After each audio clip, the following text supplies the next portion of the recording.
측정한 적이 있었는데 그 먹고 난 직후에 측정을 했더니 엄청나게 높게 나왔었어요. 그래서 깜짝 놀라서 이제 그 엄마한테 도대체 무슨 일이 있었냐 하고 해가지고 그래서 여기 그 검사하기 전에 감자튀김하고 이런 걸 먹었다는 얘기를 들은 적도 있고요. 내과를 하면서 심장센터하고 이제 그 대사질환을 다루는 그 당뇨병 전문의들 얘기로는 그 환자들의 증가가 거의 폭발적인 수준이다 이렇게 얘기를 하고 있습니다. 그래서 거의 당뇨 환자는 전 인구의 한 10%를 넘을 정도로 폭발적으로 증가를 했고 이 애들이 다시 성인으로 도달을 하는 시기에는 더 엄청난 문제를 갖고 올 거라고 생각을 합니다.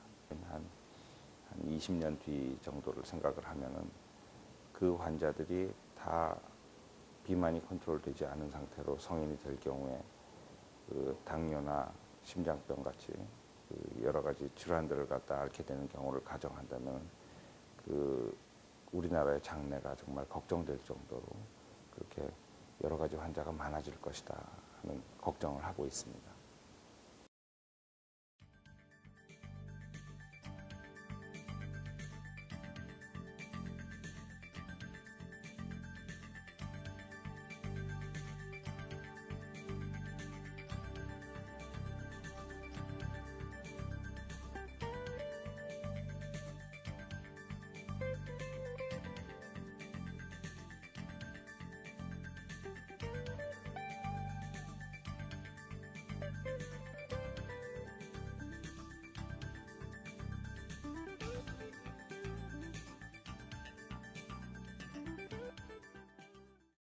We really believe that there is a great market out there for healthier eating, for a healthier lifestyle. We know that American parents, including a lot of the people who work at this school, are working longer and harder hours than ever before.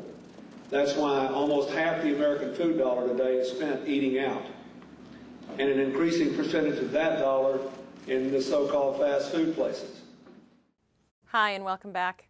Dr. Kim, before the break, you mentioned that we are being exposed to 40,000 ads per year. What's the impact of something like that? Very serious. Children cannot distinguish information from advertisement. So especially young children under the age of 10 cannot really distinguish that this is selling something or they are teaching something. So you're saying a child doesn't know when the show's ended and the ad has begun? That's correct. That's what I'm saying. Okay. So they are programmed without protection. I don't know whether this is a good analogy, but when an adult have even though it's a consensual, have a sex with a minor, we call it a rape. Right. I wouldn't hesitate a moment to call this a rape. Because we're talking about defenseless children. That's correct. They can't protect themselves. These young minds are programmed to serve the commercial purposes of these huge food companies. Right. And Dr. Kim, it's not just TV shows, right? I mean, we're seeing this whole new generation of children doesn't know life without computers, without Game Boys. They spend so much time in front of this. How much time? 4 hours on the average in front of TV. Per day? Per day. It's wrong to believe that we have no time for exercise. They are spending 4 hours a day in front of the TV, and then you cannot say you have no time. Well, when you think about 4 hours, I'm thinking it must be after school when they come home, or in the evenings, I suppose. That's correct. And I would think too that the way parents are stretched now, you've got both parents working, money's tight, that TV probably operates as something of a babysitter for kids these days. Cheaper babysitter, yeah, compared with taking them to athletic activities. This is safer and then cheaper. Right. So I can understand that, but I'd like to point out at the same time the problems associated with that. There's a huge impact from that. Yeah, and then another serious problem with a lot of TV watching is they snack more while watching TV.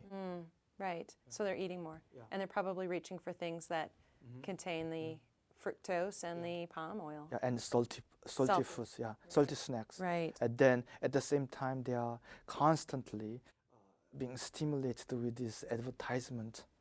So screen time, how much time you spend in front of TV and computer, Right. has a direct consequence on obesity. Undoubtedly. That makes complete sense. Mhm.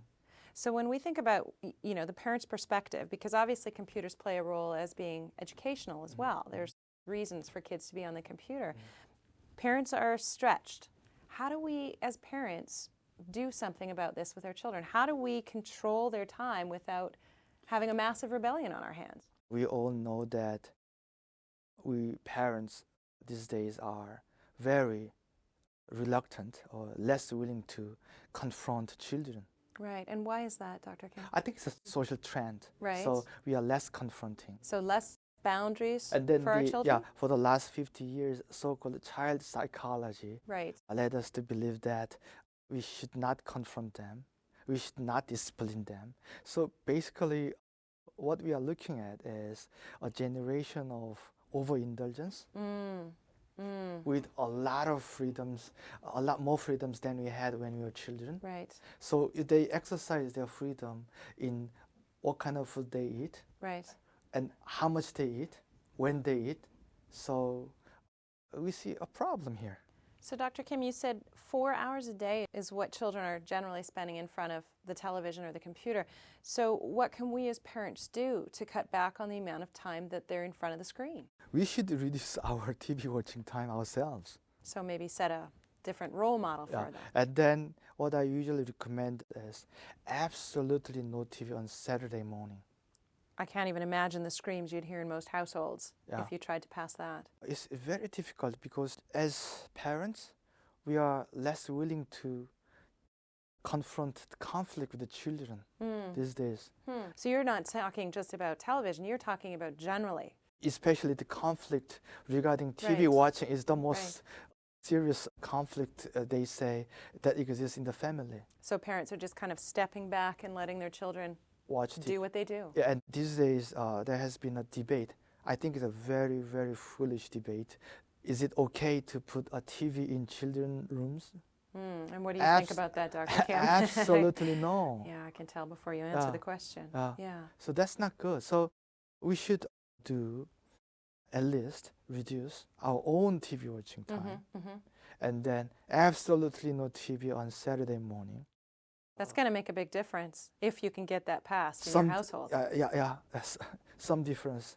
I don't know whether it's enough, but the obvious fact is that we spend too much time. Right. Ourselves, adults, we spend too much time in front of TV. Right. And then we set that example. Yeah, and then the children also spend too much time, and that leads to obesity. Right, and you said before, 4 hours a day, and we're saying we have no time.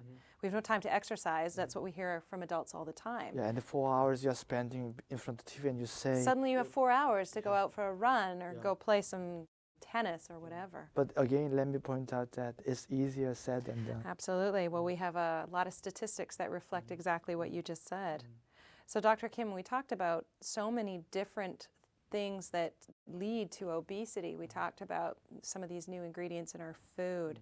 We've talked about a whole wide topic of things. So what are some other ways that we can feel more empowered? What are some things that we can do generally to combat this obesity, which is clearly getting out of control? We believe that parents should be more involved. And then there are so many myths. We should change our way of thinking on certain things.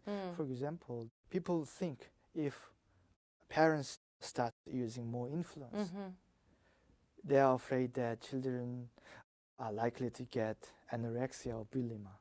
That's going to be the backlash. That's what they say.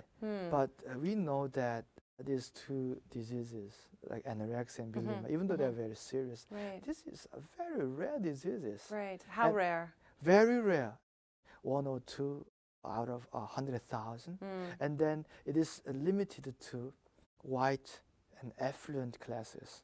So clearly not impacting the population as a whole. And then they can afford to see specialists. And then there are actually very good, effective drugs against it. Right. So because of this distant and rare possibilities of these rare diseases, parents do not exercise their influence over what children eat and how much they eat. It's Right. absolute nonsense. Right. We have the statistics that demonstrates that the more parents exercise their influence, the healthier the children's eating habit, and as a consequence, fewer cases of obesity. Right. Mhm. So you think parents just don't want to be a nag? They don't Mhm. want to hassle their children, Yeah, feel like they're hemming them in and taking away their that's not good. creative Yeah, opportunity yeah. or what have That's you. that's not good. Yeah. So, Dr. Kim, don't we as these biological bodies know when we're full?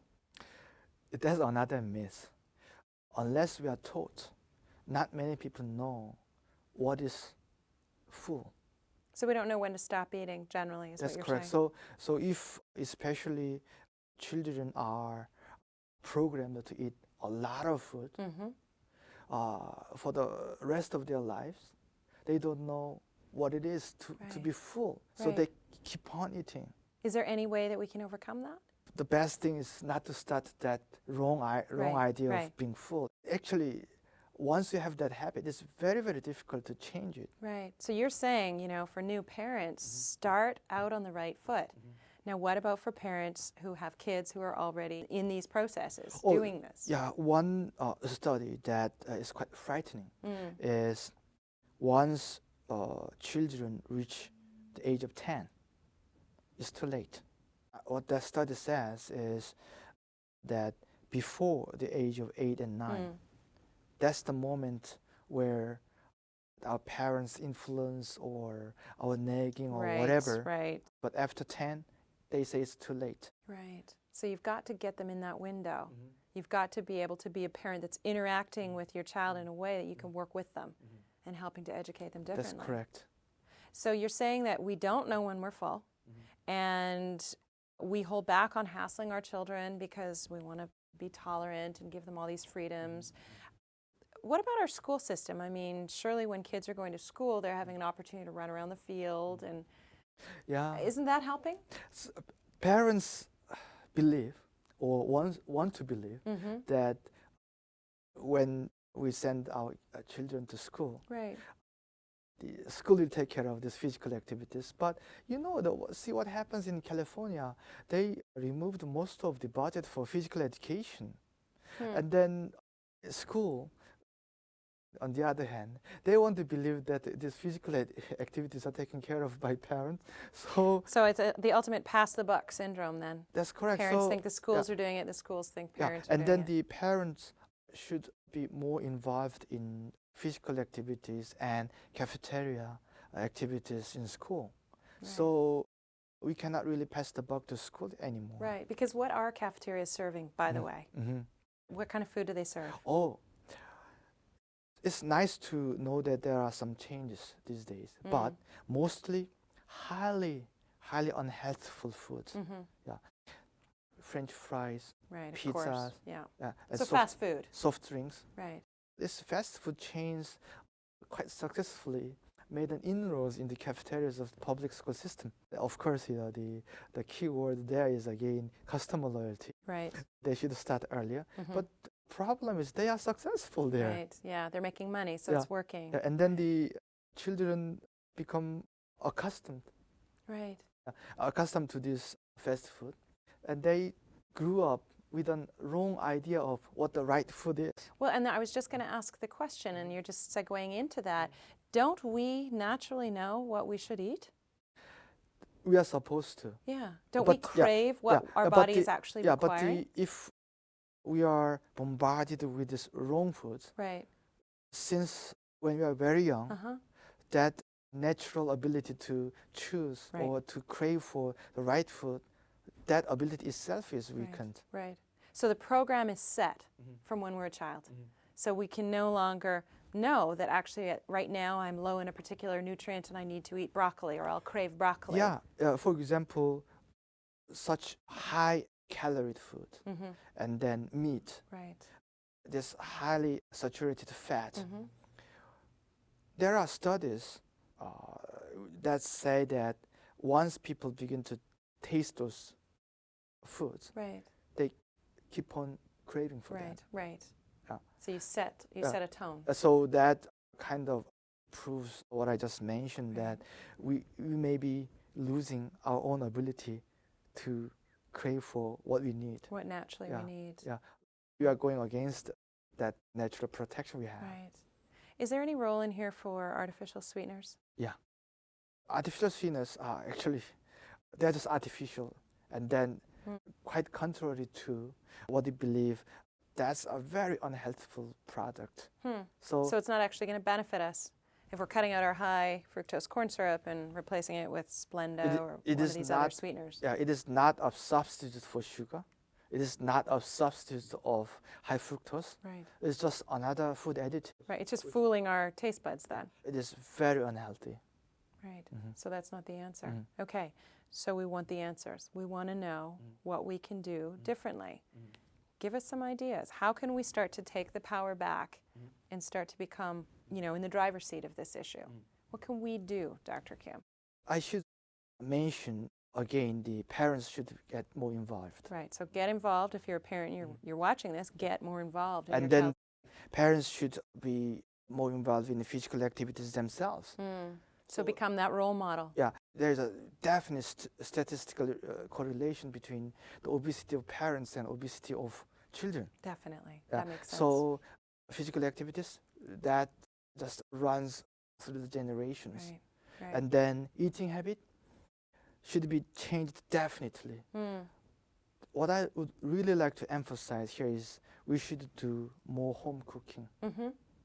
For example, 2 weeks of eating outside leads to extra 2 pounds. Right. Americans these days eat, you can say 40% of their time outside. That's way too much. And because of this industrial and commercial competitions, when we eat outside, we're exposed to a lot higher calories. So eating at home more often is one of the key things we can do. Right. So with some planning, because again, people are going to make the argument, I have no time. So turn off your television, sit down and meal plan.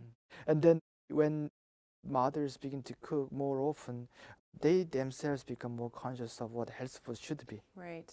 Right. So I'm curious, we see oftentimes on packaging fortified with vitamins and minerals. And what's the deal with that? Is that something important to consider? I think this marketing.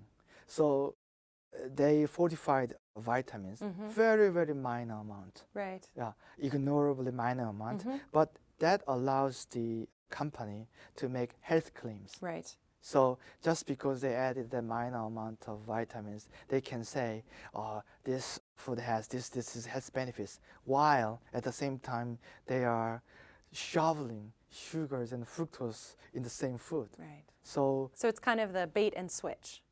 Look over here and get excited about the fortified, but what you're not really understanding is how much high fructose corn syrup, et cetera, is in this product. So whenever I read this health claims, something fortified, I kind of laugh at them. Right. Yeah, it's not right. Right. It doesn't pan out, is what you're saying. It doesn't hold water. It's not right. Yeah. What about dietary supplements? Some dietary supplements are very good. Some dietary supplements are dangerous. Right. How do we distinguish between? For example, we are exposed to such advertisements like 10 pounds in 3 weeks type of advertisement of dietary supplements. Right. That's not right. One criteria I would recommend every parent when they are considering using dietary supplement for their children. When normal people take this dietary supplement, normal weight, normal weight people take this dietary supplement, do they still lose weight? If yes, that's something dangerous. That's not something to do then. It's not a good drug. Safety. Safety above all. Yeah. And then we are talking about the body of children. Right. And then in relation to dietary supplement, I'd like to mention the benefit of green tea. Yeah, green tea seems to be one of the most safe but quite effective help I've heard this. For children to lose weight. Right. Well, I've heard a lot of women talking about starting to add green tea to their diet and noticing that they're actually shedding 5-10 pounds over a few months. Yeah, and then it contains a lot of antioxidants and a lot of vitamins. Right. So green tea, It's a lot of benefit I to it. recommend every parent. Yeah. Okay. Dr. Kim, Halloween. Yeah. What do we do about Halloween? Birthday parties, Yeah. Halloween, Christmas. Christmas.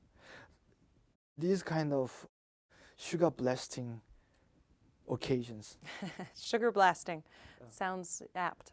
Sugar blasting is a medical term, actually. Is that right? Yeah. No, it's very descriptive. Yeah. And then Halloween, they have started the aftermath of Halloween. They usually collect candies good enough for 2 years. And they consume them. Right. We should stop right away Yeah. sending children out on Halloween days. That's not right. So I think Dr. Kim, you're going to have your hands full trying to boycott Halloween. I completely understand the benefit to us to do something like that. But I have been saying that it's easier said than done. Easier said than done. If Absolutely. somebody asks, Dr. Yeah. Kim, are you doing or just saying everything you just said? No, I cannot say that. Right. Yeah. Right. But I think the most important point you make in all of this is that we need to change the way we think about That's things. correct. Yeah. Because it's so easy for us to go to sleep on the whole issue, frankly. We're all tired, we're all overworked, everybody is busy. We come home, we want to lie on the couch and turn on the television. So Dr. Kim, you're telling us that we have an option here. We need to get up off the couch, role model for our children differently, become involved in their lives. What can we do about creating community and education?